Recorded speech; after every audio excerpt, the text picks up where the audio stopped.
Money box. Be financially disciplined. Hello everyone, it's me Suraj with Money Box. എന്താണ് മണി box? ഇത് വളരെ centuries old ആയിട്ടുള്ള ഒരു concept ആണ്. തങ്ങളുടെ വരുമാനത്തിന്റെ ഒരു ചെറിയ ഭാഗം ചെലവുകൾ കഴിഞ്ഞുള്ള ആ നാണയത്തുട്ടുകൾ വരുംകാല ആവശ്യങ്ങൾക്കായി മാറ്റിവെക്കുക എന്നതായിരുന്നു രീതി. ഒരു ഫോർമൽ ബാങ്കിങ് സിസ്റ്റം ഒന്നും ഇല്ലായിരുന്ന കാലത്ത് പണം സേവ് ചെയ്യാനുള്ള ഒരു മാർഗമായിരുന്നു മണി ബോക്സ്. പണ്ടൊക്കെ ക്ലേ കൊണ്ടുണ്ടാക്കിയ മണി ബോക്സ് ആയിരുന്നു ഉണ്ടായിരുന്നത്. പക്ഷെ ഇന്ന് കാലം മാറി, പല ഡിസൈനിലും ഷേപ്പിലുമുള്ള വളരെ അട്രാക്റ്റീവായ ഈവൻ ബ്രാൻഡഡ് മണി ബോക്സസ് ഒക്കെ മാർക്കറ്റിൽ അവൈലബിൾ ആണ്. ഞാൻ ഇന്ന് പല ഫ്രണ്ട്സിന്റെയും വീട്ടിൽ പോകുമ്പോൾ ഇതുപോലുള്ള അട്രാക്റ്റീവ് ആയിട്ടുള്ള മണി ബോക്സ് കാണാറുണ്ട്. കുട്ടികൾ അതുമായി കളിക്കാറുണ്ട്, കോയിൻസ് ഇടുകയും എടുക്കുകയും ഒക്കെ ചെയ്യാറുണ്ട്. പക്ഷെ ഞാൻ മനസ്സിലാക്കിയ ഒരു ഫാക്ട്, പല പേരൻസും ഇത് കുട്ടികൾക്ക് വാങ്ങിച്ചു കൊടുക്കുന്നത് അതിന്റെ അട്രാക്റ്റീവ്നെസ് കണ്ടിട്ടാണ് എന്നതാണ്. എന്നാൽ അതല്ല, മണി ബോക്സ് എന്ന കോൺസെപ്റ്റിന് പിന്നിൽ വളരെ ക്ലിയർ ആയിട്ടുള്ള ഒരു ഇന്റൻഷൻ ഉണ്ട്. പക്ഷെ പല പേരൻസിനും അതറിയില്ല, അല്ലെങ്കിൽ അതിനെക്കുറിച്ച് ചിന്തിക്കുന്നില്ല എന്നതാണ് സത്യം. നമ്മൾ ഓരോരുത്തരും സ്മാർട്ടാണ്, അവരവരുടെ പ്രൊഫഷണൽ എക്സ്പേർട്സ് ആണ്.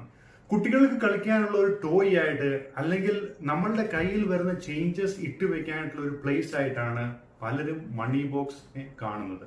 എന്നാൽ നന്നേ ചെറുപ്പത്തിൽ തന്നെ കുട്ടികളിൽ ഒരു സേവിങ്സ് ഹാബിറ്റ് ഇൻകൾക്കേറ്റ് ചെയ്യാനാണ്, അല്ലെങ്കിൽ വളർത്തിയെടുക്കുക എന്നതാണ് മണി ബോക്സ് എന്നതുകൊണ്ട് ഉദ്ദേശിക്കുന്നത്.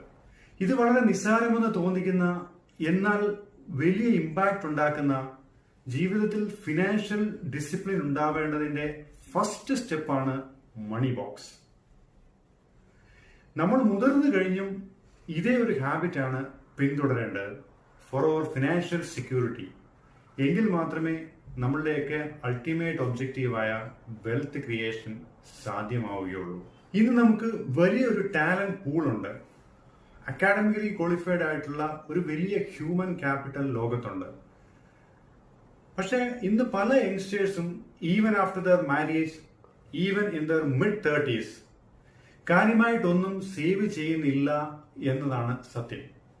പലരും പറയും എനിക്ക് കുറെ അധികം ലയബിലിറ്റീസ് ഉണ്ട് എന്നൊക്കെ. ബട്ട് ഏർലി സ്റ്റേജിൽ തന്നെ what ever small the amount B, നിങ്ങളുടെ ഏർണിങ്സിന്റെ ഒരു ചെറിയ പാർട്ടെങ്കിലും സേവ് ചെയ്യാൻ ശ്രമിക്കുക ആണ് വേണ്ടത്.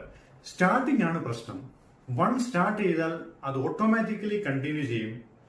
എന്തെങ്കിലും മിച്ചമുണ്ടല്ലോ എന്നൊരു വലിയ ഫീലിംഗ് മനസ്സിൽ വന്നു തുടങ്ങും. പിന്നീട് അതിനെക്കുറിച്ച് കൂടുതൽ കോൺഷ്യസ് ആവും. ഒരു പെന്നി കൂടിയെങ്കിലും കൂടുതൽ സേവ് ചെയ്യാൻ നിങ്ങൾ ശ്രമിക്കും. നിങ്ങളിൽ ഫിനാൻഷ്യൽ സെക്യൂരിറ്റി എന്ന ആവശ്യകത ഓട്ടോമാറ്റിക്കലി വന്നു ചേരും. ഇവിടെയാണ് മണി ബോക്സുമായി കോറിലേറ്റ് ചെയ്യുന്നത്. നമ്മൾ ഇന്ന് നമ്മുടെ കുട്ടികൾക്ക് വാങ്ങിക്കൊടുക്കുന്ന മണി ബോക്സ്, നമ്മൾ ഡെയിലി ഒരു കോയിൻ ആയിരിക്കും അവർക്ക് കൊടുക്കുന്നത്.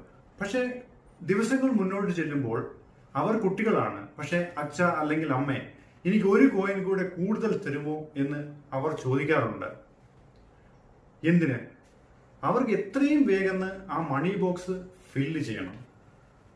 ഒരു ടോയ് എന്നതിനേക്കാൾ അപ്പുറം ഒരു വലിയ ഇൻട്രസ്റ്റ് ആണ് അവരിൽ അത് ഉണ്ടാക്കിയെടുക്കുന്നത്. ഇതാണ് habit.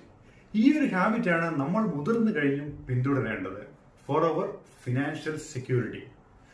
Don't save what is left after spending, spend what is left after saving. The great investor Warren ബഫറ്റിന്റെ വളരെ ഫേമസ് ആയിട്ടുള്ള ഒരു കോട്ടാണ്. സോ ഗൈസ്, ചിന്തിക്കുക, നിങ്ങൾക്ക് വേണ്ടത്ര അല്ലെങ്കിൽ നിങ്ങൾക്ക് പറ്റാവുന്നത്ര നിങ്ങൾ ആക്ച്വലി സേവ് ചെയ്യുന്നുണ്ടോ? ഇല്ല.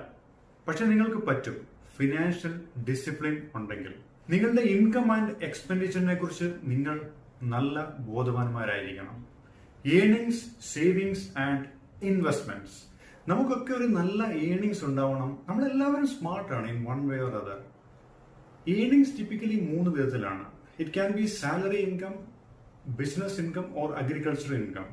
നമ്മുടെ സേവിങ്സ് റൈറ്റ് അസറ്റ് ക്ലാസ്സിൽ ഇൻവെസ്റ്റ് ചെയ്താൽ മാത്രമേ അത് ഗ്രോ ചെയ്യുകയുള്ളൂ.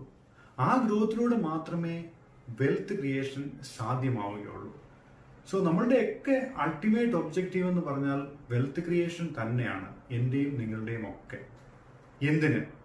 നമ്മളുടെയൊക്കെ ഫ്യൂച്ചർ നീഡ്സ് മീറ്റ് ചെയ്യാൻ, മറ്റ് expenses, and finally A peaceful retirement life. ഞാൻ ഈ പോയിന്റ് വീണ്ടും സ്ട്രെസ് ചെയ്യാണ്. A peaceful retirement life. ഇതാണ് പലർക്കും മിസ്സാവുന്നത്. നമ്മളുടെയൊക്കെ യങ് ഏജിൽ നമ്മളെല്ലാവരും അക്കാഡമിക്കലി ക്വാളിഫൈഡ് ആണ്, നല്ല ജോലിയുണ്ട്, ഏണിങ്സ് ഉണ്ട്, നമ്മളുടെ റെസ്പോൺസിബിലിറ്റീസ് ഒക്കെ ഒരു പരിധി വരെ നല്ല ഭംഗിയായിട്ട് തന്നെ ചെയ്യും. പക്ഷെ നമ്മളുടെയൊക്കെ ലേറ്റസ്റ്റ് സ്റ്റേജിൽ we end up with nothing much in hand. So here is money box. കഴിഞ്ഞ 17 വർഷമായി ഫിനാൻഷ്യൽ സർവീസസ് ഇൻഡസ്ട്രിയിൽ വർക്ക് ചെയ്യുന്ന ഞാൻ എൻ്റെ എക്സ്പീരിയൻസിൽ നിന്നുള്ള കാര്യങ്ങൾ, എൻ്റെ പേഴ്സണൽ ലൈഫിൽ ഞാൻ ഇന്നും ഫോളോ ചെയ്യുന്ന ഫിനാൻഷ്യൽ ഡിസിപ്ലിൻ, ഇതൊക്കെയാണ് ഈ യൂട്യൂബ് ചാനലിലൂടെ നിങ്ങളുമായി ഞാൻ ഷെയർ ചെയ്യാൻ ആഗ്രഹിക്കുന്നത്. നേരത്തെ പറഞ്ഞ പോലെ earnings, savings, right investments and finally wealth creation, ഇതുമായി റിലേറ്റ് ചെയ്ത കാര്യങ്ങൾ എല്ലാം തന്നെ വരുന്ന എപ്പിസോഡുകളിൽ വളരെ സിമ്പിൾ ടേംസിൽ ഞാൻ നിങ്ങളുമായി ഡിസ്കസ് ചെയ്യുന്നതായിരിക്കും.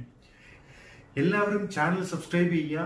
പേഴ്സണൽ ഫൈനാൻസുമായി ബന്ധപ്പെട്ട കുറേ നല്ല ഇൻഫർമേഷൻ ഈ ചാനലിലൂടെ നിങ്ങൾക്ക് കിട്ടുമെന്ന് എനിക്ക് ഉറപ്പുണ്ട്. Thank you all. Please like, share, and subscribe.